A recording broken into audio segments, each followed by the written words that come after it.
Bonsoir les frères, Hassan. Bonsoir. Ok, vraiment, soyez les bienvenus. Merci, merci. On vous apporte de là-bas. Ça va, merci. Bon, les nouvelles de ce soir. bonsoir, pasteur. Nous, moi, c'est le frère Israël. Ok. Elle, c'est ma sœur Philo. Nous appartenons à une communauté, donc frère Terminal. Ok. Le fait que nous voyons, c'était une publication sur la toile. Et nous avons un sujet qui nous préoccupe concernant les négociations publiques. En tant que public, c'est quelqu'un qui développe le terme disant qu'un chrétien peut boire l'alcool. Et s'il meurt dans un état d'ivresse, il est sauvé. Étant chrétien, on peut coucher avec une femme qui est prostituée. Si on meurt dans cette situation, le chrétien il est sauvé et la prostituée elle est perdue. Juste que ces gens arrivent à appuyer les thèses par les écrits par la Sainte Bible. Je voulais juste savoir votre point de vue publiquement cette situation. Voilà, est-ce que tu as quelque chose à ajouter? Effectivement, pasteur, concernant le fait qu'un homme peut coucher avec une prostituée et ce dernier-là va au paradis et elle va en enfer. Or, la Bible nous dit, selon le peu que je sais, un homme qui va avec une prostituée devient un seul corps avec cette dernière. Et comment se fait que lui, il est sauvé et elle, la prostituée, elle va en enfer? Est-ce parce que Dieu il est juste ou quoi? En fait, on se pose tellement de questions puisqu'on n'arrive pas à comprendre. Et ces personnes arrivent à convaincre certaines personnes avec des versets bibliques à la bouche. Et vous sachant, serviteurs de Dieu, nous sommes approchés de vous ce soir pour en savoir davantage. Bon, vraiment, merci de vous être déplacé voilà, pour venir me voir. Voilà, c'est aussi important. Et j'aimerais profiter de votre présence pour lancer un appel. Ouais. Nous sommes des serviteurs de Dieu, nous sommes à votre disposition 24 sur 24. Donc, en fait, celui qui a lu aussi mes vidéos, il peut se déplacer ou bien m'appeler au 01 50 32 32 39 ou bien au 05 55 30 94 30. Je répète, au 01 50 32 32 39 ou bien au 05 55 30 94 30 ans. Là, tu en fait pour un rendez-vous là, on va échanger comme tu s'apprête à le faire en ce sens même. Donc c'est un appel, on est disponible tout le temps 24 sur 24. On ne vit que pour ça. Voilà, c'est notre travail. Donc vraiment, soyez les bienvenus. Vous voyez, ce sujet-là, c'est vraiment intriguant. Vous voyez, et puis ça prend, hein. Voilà, mais ça prend. Mais sachez que, en fait, les serviteurs de Dieu bien avertis là, ils ne sont pas étonnés. Moi, je ne suis pas étonné. Pourquoi? Parce que c'était déjà écrit que ça allait arriver. Ce sont les autres qui ne savent pas. Plusieurs personnes aussi ne savent pas, mais c'était déjà écrit que ça allait arriver. Vous voyez? Lorsque nous prenons le livre de Luc chapitre 17, verset 26 à 27, la Bible dit que ce qui arriva au temps de Noé, là, ça va arriver pareillement. Vous voyez? Et le verset 27 dit quoi? Les hommes mangeaient, oui, buvaient, se mariaient et mariaient leurs enfants jusqu'au jour où Noé entra dans l'âge. Voilà, la Bible dit que au temps de Noé, là, ce qui est arrivé là-bas va arriver pareillement. Les gens mangeaient, ils buvaient, se mariaient leurs enfants. La Bible est en train de dire que dans ces derniers temps-là, il y a deux choses qui vont être le souci majeur, le défaut majeur, vous voyez, des hommes d'aujourd'hui. Il y a la nourriture. Et dans la nourriture, là, il y a l'alcool, la boisson. Les gens mangeaient, buvaient. Comme ça, et maintenant se mariaient. Il y a le sexe là-dedans, mariaient leurs enfants. C'est ce qui se passe aujourd'hui. Le diable sait ça, Dieu sait ça. Le diable sait que aujourd'hui là, c'est qu'on on a vu que la boisson, pour être d'accord avec quelqu'un là, il faut lui donner la boisson. Vous êtes en fait des meilleurs amis, même si vous ne vous connaissez pas. Hein. On n'a pas besoin de savoir dans des gens, on est d'un maquis là-bas, il faut lui donner une 66 là-bas. Là. On est devenu des amis. Deuxième chose, affaire de sexe là. Si tu es d'accord avec quelqu'un, il faut lui donner go. C'est fini. On est des meilleurs amis. Voilà. En fait, jusqu'à ce qu'on ne pense même plus à Dieu, jusqu'à ce que en fait, les déluges viennent pour nous ramasser. Donc le diable, c'est ça. Donc c'est la première des choses à retenir. C'est dans Luc chapitre 17, verset 26 et 27. La deuxième des choses, et c'est encore une autre prophétie, vous voyez, c'est dans 2 Timothée chapitre 3, verset 1 à 5. La Bible dit que en fait, dans les derniers temps là, les gens seront égoïstes. Voilà, donc en fait, la Bible présente bien si les défauts des gens des derniers temps. Ils seront égoïstes, etc., etc. Mais ce qui nous intéresse ici, et puis se manifeste maintenant, vous voyez, c'est le verset 4 qui dit quoi? Traître, emporté, enflé d'orgueil, aimant le plaisir plus que Dieu. Ça colle avec la première prophétie. Vous voyez, il mangeait, il buvait, se mariait avec les enfants. Et la deuxième prophétie dit, aimant le plaisir plus que Dieu. Ils se sentent à l'aise dans ça. Voilà, en fait, ce qu'a oublié Dieu, aimant le plaisir plus que Dieu. Voilà, donc c'est la deuxième prophétie. Première prophétie dit que le défaut des gens là, ça va être le sexe et puis la première prophétie. Deuxième prophétie, ils vont aimer ce plaisir là plus que Dieu. Voilà, maintenant, en fait, 2 Timothée chapitre 4, le verset 3 est clair.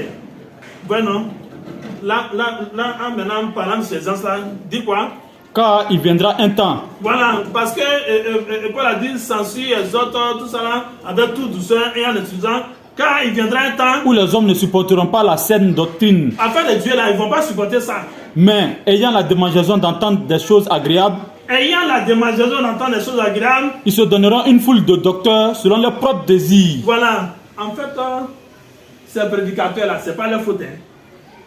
C'est la faute à leurs enseignants. Je sais de quoi ils parlent. Parce qu'on se connaît en détail. Et puis, ils ont vécu ça avant eux. La Bible dit qu'ils ne vont pas supporter la saine doctrine. Ayant la démangeaison d'entendre des choses agréables, voilà, ils vont se donner une foule de docteurs selon leur propre désir. Vous voyez, leur formateur, c'est que ces prédicateurs-là, en fait, leurs formateurs, ceux qui les ont formés là, vous voyez, ils ont ce problème-là, ils ont un problème d'alcool et puis de sexe. Je sais de quoi je parle. Vous voyez? Donc, en fait, lorsqu'on réunit les trois là, en fait, ces gens-là ont pour vice viscéral, c'est vice même dépassé, le sexe et puis l'alcool. Comment faire? Ils ne vont pas supporter la sainte doctrine parce que ça va attaquer directement leur propre vie, leur propre honneur. Voilà. En fait, ils vont se former une foule de docteurs selon leur propre désir. Voilà. Ils vont voir des versets dans la Bible pour dire que voyez ça. Donc prêcher ça. Ainsi, ces gens-là qu'ils ont formés là, prêchent l'alcool et puis le sexe. Tout cela pourquoi? Parce que le diable sait que c'est l'alcool et puis le sexe qui marchent maintenant. Donc ils attirent ces gens-là en fait, par le péché. C'est tout. En fait, toi, tu peux avoir ton grand ennemi là. Tu lui donnes une boisson, tu as quelque chose avec les mots. Ou bien aussi, en fait pour l'avoir, mais ces femmes, on dit femmes, même depuis avant les sanctions, en fait, ces femmes, donc on leur présente le sexe et puis la boisson, et puis ils viennent. Ouais, non. Donc c'est très important, c'était fait d'une manière prophétique. Voilà, donc c'est pas les fautes. Voilà, en fait, c'est leurs formateurs là, qui les ont mis dans ça.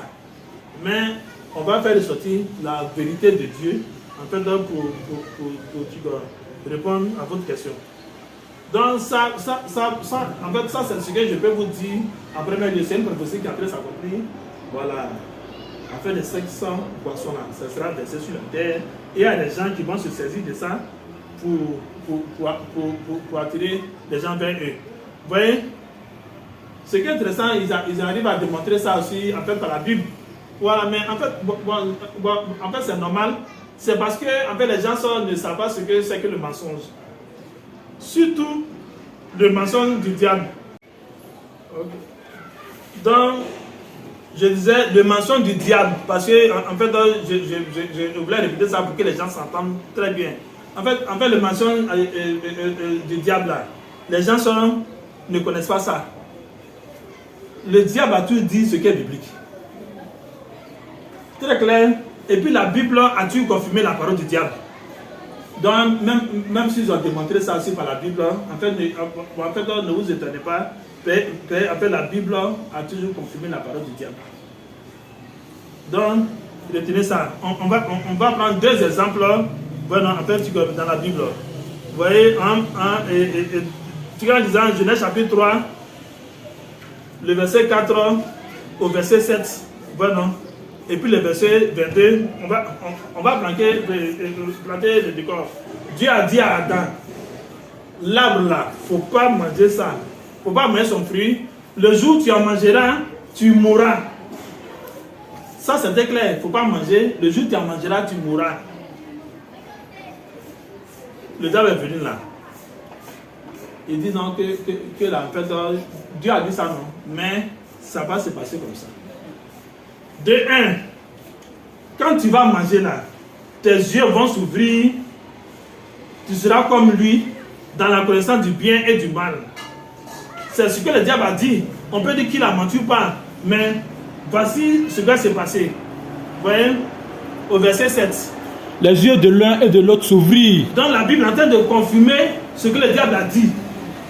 Donc, le diable a dit non, en fait, lorsque vous allez manger là, vos yeux vont s'ouvrir. La Bible dit que les yeux de l'un de l'autre s'ouvrirent. Ils connurent qu'ils étaient nus. Donc déjà, première parole, en fait le diable, tu as été confirmé par la Bible. Mais ça c'est la Bible. Mais Dieu lui-même maintenant va confirmer parole même du diable. Donc dit comme ça, donc vous n'allez pas mourir, mais vos yeux vont s'ouvrir de 1 et vous serez comme lui dans la connaissance du bien et du mal. Verset 22. L'Éternel Dieu dit, voici l'homme est devenu comme l'un de nous pour la connaissance du bien et du mal. Donc où le diable a menti alors? Dieu lui-même a confirmé la parole du diable. Donc il faut faire très attention. On peut démontrer quelque chose par la Bible, mais c'est très diabolique. Parce que dès le commencement, Dieu a toujours confirmé la parole du diable. Donc il faut faire la différence. Ce n'est pas ce mensonge, on est en train de parler de mensonge du diable. Il y a un mensonge de de moi là, ça c'est pas mensonge du diable là. Bon, non, si ce n'est pas Dieu là, tu ne peux pas. C'est pourquoi si la Bible dit dans l'Antiquité 2 Corinthiens, chapitre 2, le verset 10, au point de se dire s'il était possible les élus. Parce que vraiment, en fait, le diable est dangereux. Vous voyez? Donc, on va prendre encore un autre verset qui montre le mensonge du diable. Vous voyez? Genèse chapitre 12, verset 10 à 22. On ne va pas lire ici totalement. Ça, c'est Abraham devant l'autre Pharaon. Il y avait la famine et puis il est parti là-bas. Maintenant, la même chose aussi c'est passé dans Genèse chapitre 20, 1 à 8. Ça, c'est devant Abimelech. La même scène s'est passée. Ils ont demandé à Abraham là, celle-là, elle est qui pour toi? 12 verset 13. Dis, je te prie que tu es ma soeur. Non, répète d'abord le verset. Genèse chapitre 12, verset 13. Dis, je te prie que tu es ma soeur. Il faut dire que tu es ma soeur. Afin que je sois bien traité à cause de toi et que mon âme vive grâce à toi. Voilà. Voilà. Il faut dire que tu es ma soeur. Mais c'est en fait que lorsqu'il a fait là, c'est gâté là. On a dit, Abraham, pourquoi tu nous as mis dans le problème là? Il dit, non, je n'ai pas trop menti, excusez-moi, mais c'est là. Elle est vraiment ma soeur. Ben non. Mais enfant de mon papa. C'est on a même père, mais on n'a pas même mère. Vous voyez? C'est ça des mensonges du diable. Il n'a pas menti. Mais si vous remarquez, il a pris une vérité pour remplacer la vérité. Ici, là, est-ce qu'on demandait la filiation ou bien aussi en fait sa position matrimoniale? Ici, là, c'était sa position matrimoniale. Et puis, ça prend aussi sa filiation qui est juste sa soeur. c'est comme ça le diable. Il prend une vérité pour remplacer la vérité. Dès lors que ça passe ainsi, une vérité là devient le mensonge parce qu'il n'y a pas quelque chose qui peut remplacer la vérité. Donc c'est très important. Vous voyez?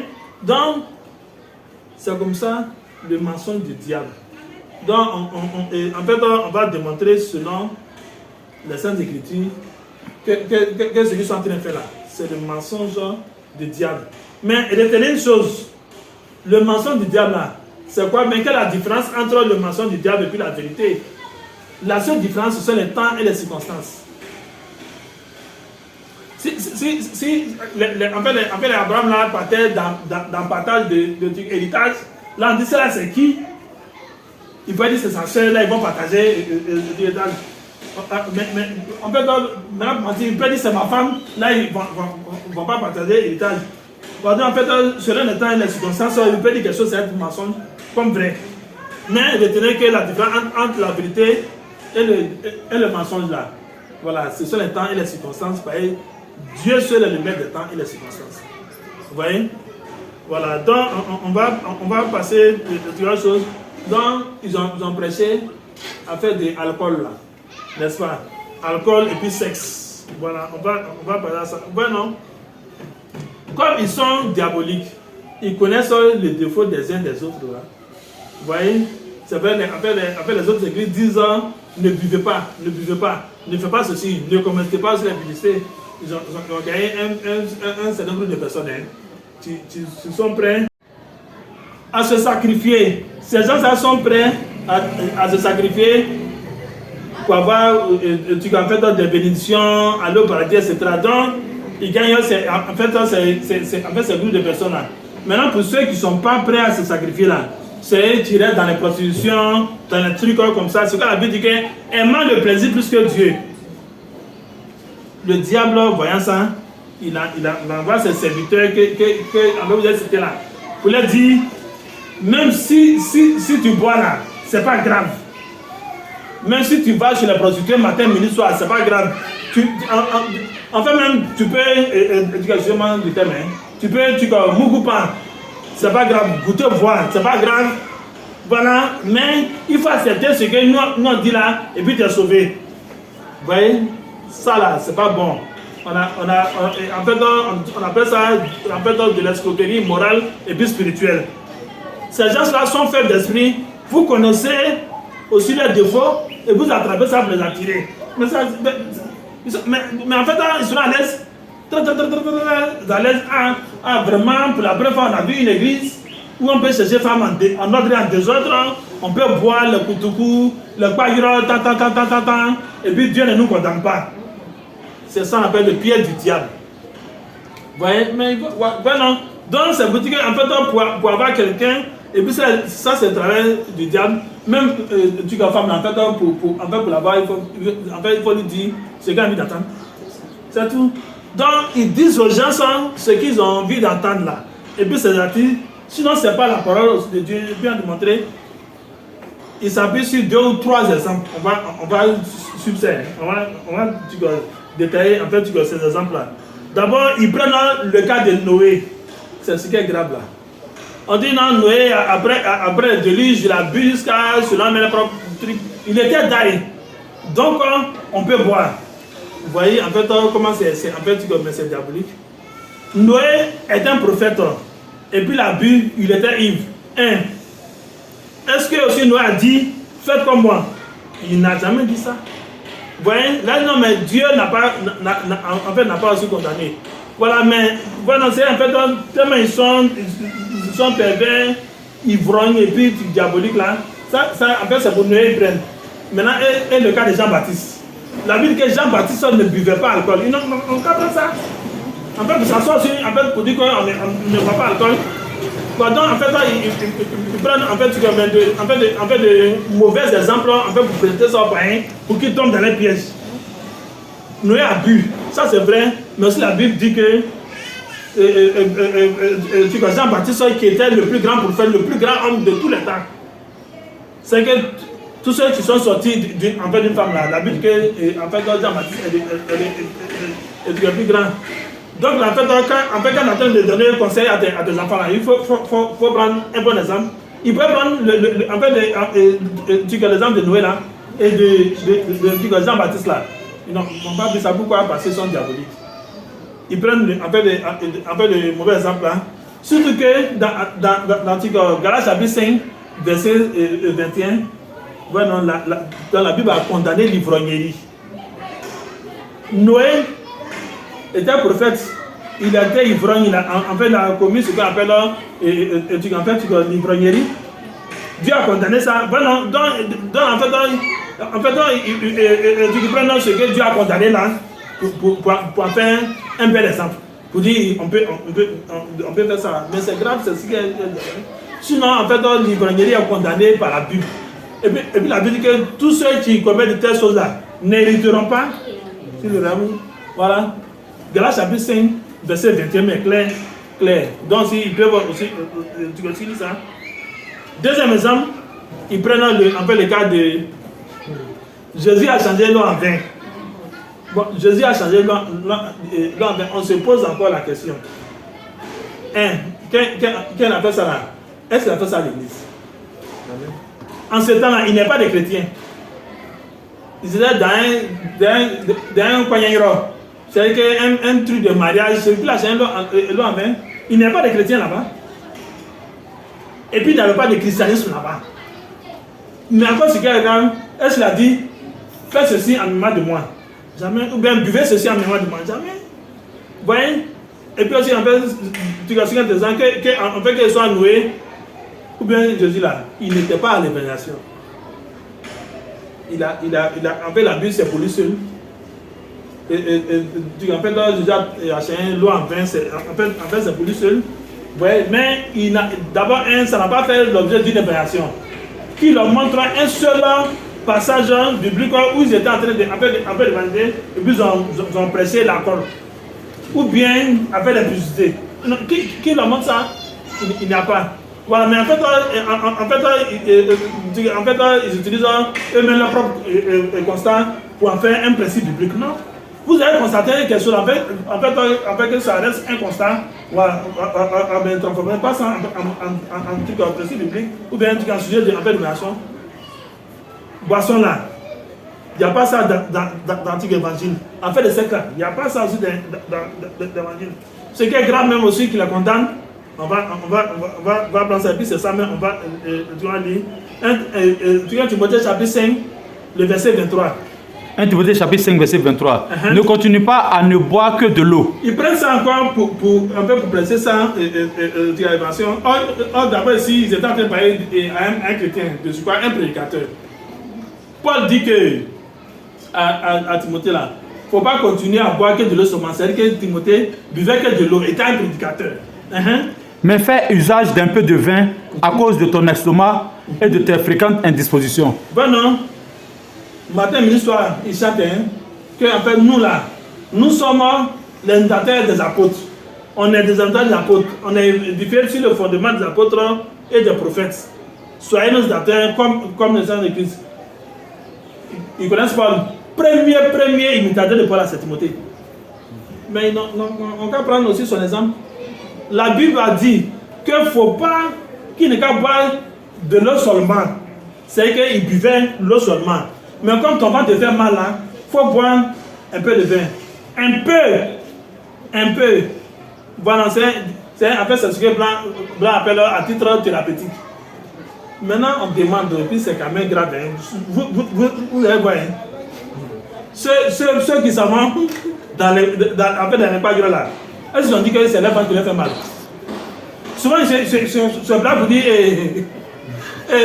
pardon, forme d'un poivre. Plein de ventes, il faut me donner. Bon, il y a la pharmacie qui est là. Il y a le truc qui est là. Et puis c'est plein de ventes. Non, moi je vais pas lui là. Pas lui.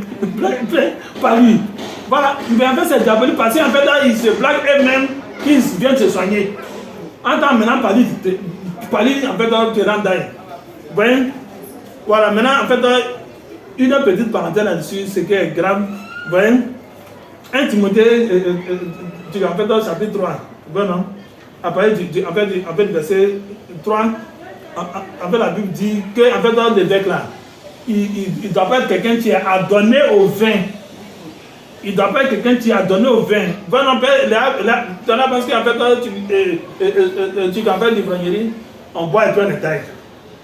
Mais en fait, il y a des gens en fait, qu'on a connus. C'est que matin, il s'élève. Coup de coup, 100 francs. Matin, c'est pour brosser les dans ça. Coup de 100 francs, ils prennent, non? Puis bon, c'est-à-dire qu'ils sont pressés comme ça. 10 heures, 100 francs. Bon, en fait, 100 francs n'est pas beaucoup. Midi, avant de manger, ils n'ont qu'à en creuser. Pourtant, ça ne creuse pas, ça ferme. C'est pas ça passe ça. On va creuser. 100 francs. Le soir, 18 heures, 100 francs. La nuit, comme ça. Bon, en fait, on va dire qu'ils ne sont pas dingues. Bon, mais ça là, c'est que, en fait, tu vois la colle là, ça s'est mélangé, elle est ça. Voilà. En fait, c'est ce qu'on appelle être accro à la colle. En fait, c'est pire même que en fait, tu vois l'ivrognerie. C'est pire. Voilà. Donc, en fait, ces gens-là, on dit non, on prend verser devant eux, il faut boire un peu de vin. Ceux-là, c'est un peu, ils sont en train de boire comme ça là. Voilà, les palus, non. Donc là, en fait, c'est pour dire que si le vin était bon là, on n'a pas dit en fait aux évêques en fait, de ne pas être adonné au vin. Vous voyez? Alors qu'eux là, ce sont des prédicateurs. Ils se disent aussi prédicateurs là. Mais on va prendre exemple sur en fait, tu vois Timothée. Timothée ne buvait pas alcool, mais c'est parce qu'il y a eu problème de vente. On dit non, il faut qu'on boive. Donc voilà. Donc en fait, tu vois, mais que chacun aussi retienne ça. Mais on va partir maintenant sur affaire des trucs là. On a même le sexe là, l'impudicité, la débauche. Vous voyez? Ils prennent un verset qui les condamne, mais ils prennent ça pour se fortifier. 1 Corinthiens chapitre 5, verset 1 à 5. Voilà. Ça dit, en fait, qu'on entend dire, tu peux lui-même, jusqu'au verset 1er. 1 Corinthiens chapitre 5, verset 1er. Oui. On entend dire généralement qu'il y a parmi vous de l'impudicité, et une impudicité telle qu'elle ne se rencontre pas même chez les païens. Voilà, Paul était en train de condamner ça. C'est au point que l'un de vous a la femme de son père. Voilà, en fait, c'est au point que vous dites, même si je me couche dans le ventre du prophète, je suis sauvé. Et vous êtes enflé d'orgueil. Et vous n'avez pas été plutôt dans l'affliction. C'est la partie même qui le condamne. Vous voyez? En tant que chrétien, vous devez être saint comme Dieu est saint. Maintenant, en fait, l'un de vous a fait bêtise comme ça là. Et vous êtes enflé d'orgueil, vous dites que c'est un garçon. Vous n'avez pas été plutôt dans l'affliction. Vous dites, comment un chrétien peut faire ça là? Enfin, tu dois les sanctionner. Mais eux là, ils font un grave. Lui, en fait, tu vois, qui est parti faire ça là. Lui, en fait, c'est sa vie, c'est son défaut. Mais eux là, ils sont même pressés ça pour que ce soit public, pour dire qu'on peut faire ça. Paul n'a jamais dit qu'on peut faire ça. Paul dit qu'on doit sanctionner ça. Est-ce qu'ils ont pas dit aux gens là, non, votre vie là, vous vivez une mauvaise vie là, Dieu n'aime pas ça. Depuis quand Dieu a aimé l'impudicité, ou bien l'adultère, ou bien aussi la débauche, jamais.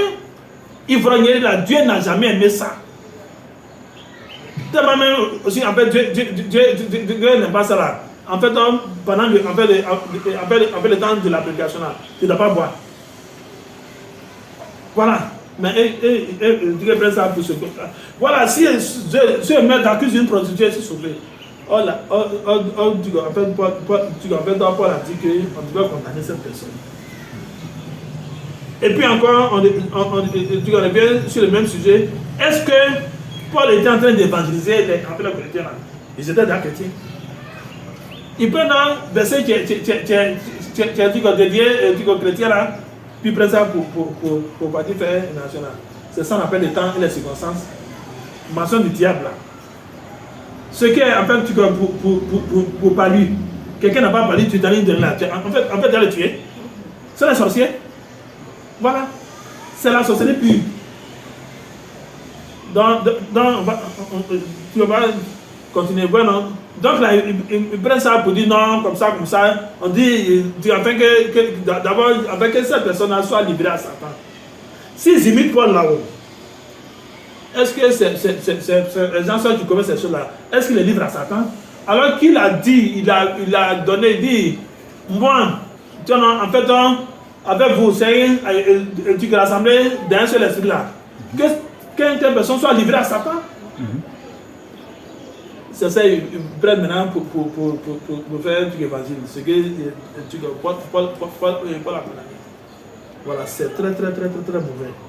Voilà, maintenant quand on parle comme ça, ils disent non, Jésus là, lui, les amis des trucs là, des publicains, des prostituées, Voilà, en fait, il parle de ce qu'ils ne savent pas. Jésus là, il était leur ami, ça c'est vrai, mais en tant que qui? Vous voyez? Luc chapitre 5. Luc chapitre 5, verset 31 à 32. Jésus, prenant la parole, leur dit. Voilà, en fait, la même chose que les pharisiens là. Ils vont dire, ce ne sont pas ceux qui se portent bien qui ont besoin de médecins, voilà, mais les malades. Voilà, ce ne sont pas ceux qui se portent bien qui ont besoin de médecins. Je suis en train de dire que ceux que vous sont en train d'arranger, on peut voir là. Je suis en train de dire qu'ils sont malades. Donc si ils sont en fait médecins là, vous savez qu'ils sont de faux médecins. Parce que en fait, quand quelqu'un est malade, dit non, c'est pas maladie, c'est bien, on ne condamne pas. Voilà, Jésus était ami des gens de mauvaise vie, il n'y a pas de problème. Il était ami des prostituées, il n'y a pas de problème, des voleurs, il n'y a pas de problème, de tous ceux qui étaient méchants. Mais il était leur ami là, en fait, dans quel but? C'est pour les encourager dans les mal ou bien pour les faire changer. Nous continuons à la lecture. Verset 32. Je ne suis pas venu appeler à la repentance des justes, mais des pécheurs. Voilà. Il dit que ces gens sont que en fait, vous fortifiez là. Que là, on peut boire, on peut faire de sexe et puis il n'y a rien là. La Bible, que sont les pécheurs. Jésus, qui prétend prêcher là, dit qu'ils sont malades. Donc là, en fait, lorsqu'ils sortent là, il doit leur dire que ce que vous faites là, c'est vrai, c'est pas votre main, c'est pas vous êtes malade, non, on est venu vous guérir. Ils disent pas, c'est dit non, vous pouvez faire, vous êtes sauvé. Non. Ce sont des faux médecins, ce sont des maîtriers. Quelqu'un est malade, tu lui dis non, qu'il n'y a rien, que ça en fait, ça va rien te faire. Mais en fait, tu es en train de tuer. Le médecin là, il vient pour d'abord en fait, te faire prendre conscience que tu es malade. Et puis maintenant, en fait, si tu acceptes, il fait quoi? Il te guérit, il te soigne, et puis tu n'es plus malade. Mais c'est là, bon, en fait, c'est pas ce qu'il faut. Et puis, en fait, c'est très grave. Donc, normalement, il devait amener ces gens-là à laisser leur mauvaise vie, c'est ce que la Bible dit. Vous voyez? Voilà. En tant tu dois les envoyer du grand médecin par excellence là. S'ils sont vraiment envoyés par ce dernier, Jésus, il doit démontrer par la Bible que vraiment, vous qui buvez, et puis vous êtes fort d'en faire des femmes là, vraiment c'est une maladie, c'est pas votre faute. Voilà, mais si vous voulez changer là, venez là, nous en vous soigner et vous allez changer. C'est tout. C'est ça le travail, en fait, des médecins. Voilà, en fait, ils n'ont pas été envoyés par Jésus, en fait, le médecin par excellence. Voilà, sinon, en fait, ils auraient mené une campagne de dépistage. C'est ça. En fait, tu demandes que non, vraiment, tu es malade, mais bien de soins, ça s'appelle en fait une campagne de trucs. Voilà, en fait, tu as des dépistages. Amen. Donc, on va en fait, tu vas continuer. Donc, ces gens-là sont des faux médecins. On prend en fait, un exemple simple. C'est que, en fait, tu t'en vas, bon, c'est en fait, tu t'en, et tu es malade. On te donne une ordonnance. C'est la pharmacie là, n'est-ce pas? En fait, tu dis, bon, pharmacien, je veux un médicament. En fait, et puis tu prends le médicament du sol. Ça là, pas ça. Ah, En fait, je viens de l'hôpital, voici la liste des médicaments qu'on m'a donné. Et puis vous vérifiez, c'est vrai, ça soigne ça, ça soigne ça, ça soigne ça. Et puis vous prenez. Parce que en fait, il peut y avoir une fausse ordonnance. Médicaments, ça existe, hein. Ça soigne maladie, hein. Mais en fait, toi, ta maladie, ça ne soigne pas. C'est ça. Donc là, c'est que ils ont des enseignements, des doctrines, ça en fait, c'est vrai. Mais maladie, en fait, pour lesquelles tu consommes l'éducation là, ils n'ont pas de médicaments, ils donnent un autre médicament. Voilà, retenez ça. Donc, en fait, ce sont des faux médecins, ils donnent des fausses ordonnances. Ça peut guérir, mais en fait, ce n'est pas maladie de vie éternelle que ça guérit. Ça ne guérit pas, hein, maladie de salut là. Bon, en fait, peut-être ça peut fortifier, peut-être sur les vitamines, mais il faut d'abord en fait, guérir quelqu'un avant de lui donner des vitamines. Voici le problème. Donc, on va continuer. Ce qui est grave, là, en fait, c'est encore grave, c'est que en fait, ils enseignent au dehors les mystères. Ceux qui prennent en fait aussi comme les mystères. Ils disent non, que d'abord la polygamie. Alors que dans l'Antique Éphésiens chapitre 5, voilà, verset 31 à 32, la Bible dit que le mariage, en fait c'est un mystère. Ils n'ont prédestination. Ils n'ont quoi encore? Il y a deux natures, il y a la vie du diable. Ils se disent chrétiens. Mais en fait, Jésus a dit quoi? Marc chapitre 4, verset 11. Marc chapitre 4, verset 11. Il leur dit, c'est à vous qu'a été donné le mystère du royaume de Dieu. Vous, mes disciples, c'est vous qui devez savoir le mystère du royaume de Dieu. Mais pour ceux qui sont dehors, ouais, tout se passe en parabole. Voilà, voilà. Aujourd'hui, tellement ils sont devenus orgueilleux. Ils connaissent même plus que Jésus. Jésus, d'abord, lui n'avait pas la connaissance. Il était la connaissance. Lui, il a caché ça. Pour en fait dire ça à ses disciples qui avaient été baptisés. Et ils se mettent au dehors pour montrer qu'ils connaissent plus que Jésus. Hein. C'est en fait Jésus qui connaissait ça. Lui n'a pas publié ça. C'est vous maintenant. En fait, tu ne connaissez rien là. Petit truc que vous connaissez, vous montrez. Oh, on connaît le mystère de ça parce que j'allais dedans. On connaît le mystère de nature. On connaît le mystère. Non, mais ça là. Alors que Jésus vient d'interdire ça. Il dit, c'est à vous, mes disciples, là, qui a été donné de comprendre le mystère de Dieu.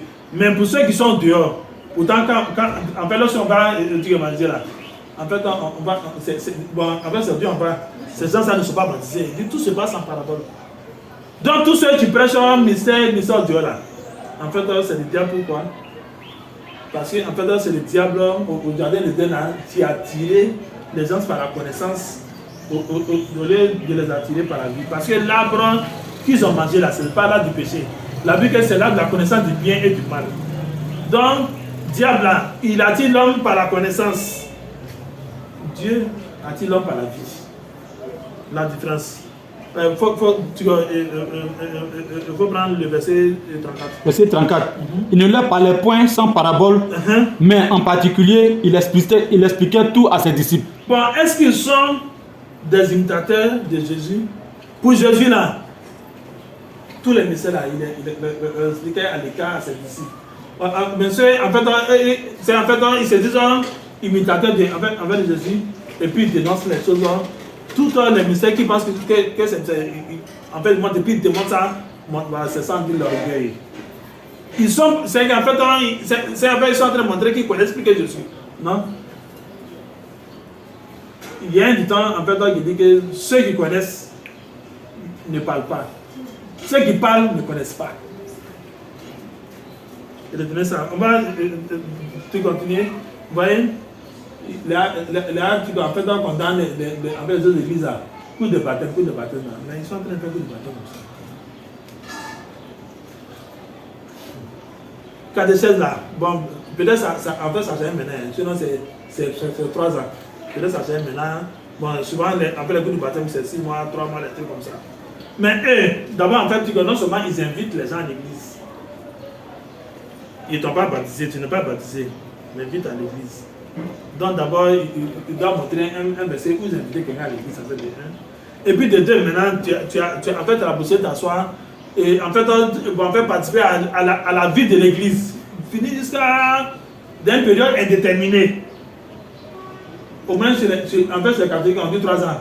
Mais à certains qui font 4 ans, 5 ans, en fait, c'est ceux qui te disent sauver là. Hein. Tu suis on fait les enseignements, tu suis toutes les prédications, tous les enseignements, tout. Peut-être c'est dans quelques années maintenant, quand tu es convaincu, et puis tu te baptises. Ce qui t'a en fait convaincu, c'est pas l'évangile, c'est l'enseignement qui t'a convaincu. Donc ça, en fait, c'est pire que tu en fait un coup de baptême ou bien un coup de base qu'il condamne. Et puis ce qui est intéressant aussi, en fait, au Dieu, ils enseignent les ministères là. Mais en fait, ce sont des enseignements. Donc, normalement, il ne doit pas en fait condamner les autres églises à cause du baptême, coup de base facile, ils sont encore un peu en fort pays. Vous voyez? Donc, on va un peu partir à la conclusion. Vous voyez? Pour terminer, on va lire 2 versets. Premier verset, Jérémie chapitre 23.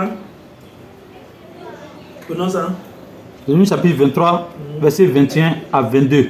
Écoutez ça très bien. Écoutez. Je n'ai point envoyé ces prophètes. Je n'ai point envoyé ces prédicateurs-là. Et ils ont couru. Ils ont couru tellement ils avaient la soif de prêcher. Je ne leur ai point parlé. Voilà. Et ils ont prophétisé. Et puis ils ont prophétisé. S'ils avaient assisté à mon conseil, s'ils avaient reçu la vérité de Dieu là, ils auraient dû faire entendre mes paroles à mon peuple. Voilà. Bueno, et les faire revenir de leur mauvaise voie. C'est tout. De la méchanceté de leur cœur. Les gens sont en train de dire mal là. Parler avec beaucoup ça en détourne.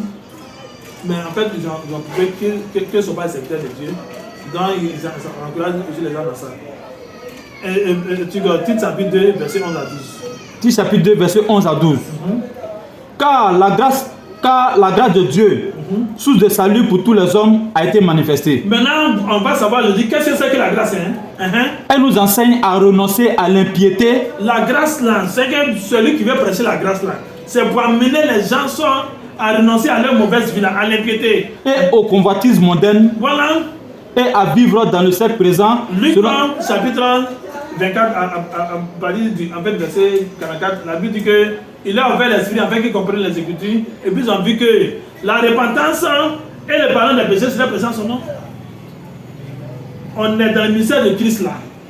Notre ministère pour l'élévation, c'est la repentance et le pardon des péchés. On doit amener les gens à la repentance. Parce que la grâce au sous de salut pour tous les hommes là amène l'homme à renoncer à la mauvaise vie, à une vie d'impiété là. Il faut le prendre verset 11. Verset 11. Tite chapitre 2, verset 11. Car la grâce de Dieu, source de salut pour tous les hommes, a été manifestée. Oui, oui. Elle nous enseigne à renoncer à l'impiété et au convoitisme mondain et à vivre dans le siècle présent selon la sagesse, la justice et la piété en attendant la bienheureuse espérance. C'est tout, vous voyez. Dans les vrais serviteurs de Dieu, c'est comme ça. Ils vous amènent à la repentance, ils vous amènent à quitter leur mauvaise voie. Et vos mauvaises voies là, pas truc. Vous voyez, et puis un dernier point, c'est que ce sont les suiveurs là. Quand Adrien parlait, il dit non, bon, si tu penses que tu es la vérité là, il faut les trouver sur le terrain là-bas. Voilà, et puis tu as fait, en fait, tu as débat là. Mais en fait, ça fait rire. Quelqu'un, il est sorti, en fait, celui à la maison là-bas. Maintenant, il met sa veille. Non, mais toi imbécile, et puis il insulte les gens. Maintenant, l'idée de sortir, on fait parade. Il dit non, viens chez moi si on fait parade. Il va toi t'es péré. Voilà. En fait, tu commences, si son garçon, tu en fait, Jésus là, il se promenait dans les temples de synagogue pour faire les débats. Donc, en fait, ils ont un seul lieu d'application. Bon, et ce qui est grave, c'est que ils disent donc qu'ils n'ont pas besoin de quelqu'un. En fait, ce sont les gens qui ont bien de. Mais là, en fait, si tu n'as pas besoin de quelqu'un là, il ne faut pas parler de la personne. Ils parlent en fait des églises là. Maintenant, si les gars demandent débat, non, on n'a pas besoin de, ils n'ont pas besoin. Si en fait, on n'a pas besoin de là, il ne faut pas parler de, il faut parler de toi. Voilà, mais en fait, ces garçons là, tu ne restes pas chez toi, parce que en fait, ces Dieu-là, ils ont autorisation, en fait, dans la partie là, c'est pour terminer, et puis ils vont partir plein de toi. Si son garçon, c'est à eux en fait de se déplacer, ben, ils se disent quoi, chasseurs de mauvaises doctrines. Donc, en fait, aller, en fait, tu comprends, depuis quelqu'un pour chasser les mauvaises doctrines. dans ça, parce qu'en fait, quand tu fais le son là-bas, en fait, c'est comme si c'est eux, tu vas être adversaire en mettant en but. Tu as fait ça, non, je suis libre de dire ce que je veux. Ici, là, c'est chez moi, c'est chez moi. Bon, derrière, il va déconcer. Voilà, dans ce que je là, au moins soyez un peu intelligent. Voilà, ceux qui disent comme ça, c'est vrai, ils sont des peu. Voilà, en fait, ils doivent en fait se déplacer pour aller d'un terrain neutre. C'est pas chez eux, c'est pas chez nous. Et bien, se courage, ils vont voir la différence entre la vérité et puis le mensonge. Voilà, donc c'est ce que j'avais à dire. Merci, pasteur, pour votre disponibilité. Nous avons été édifiés. Nous avons bien pris note de tout ce que vous avez donné comme récit. Nous allons peut-être nous revenir prochainement pour d'autres préoccupations. Merci. Merci beaucoup.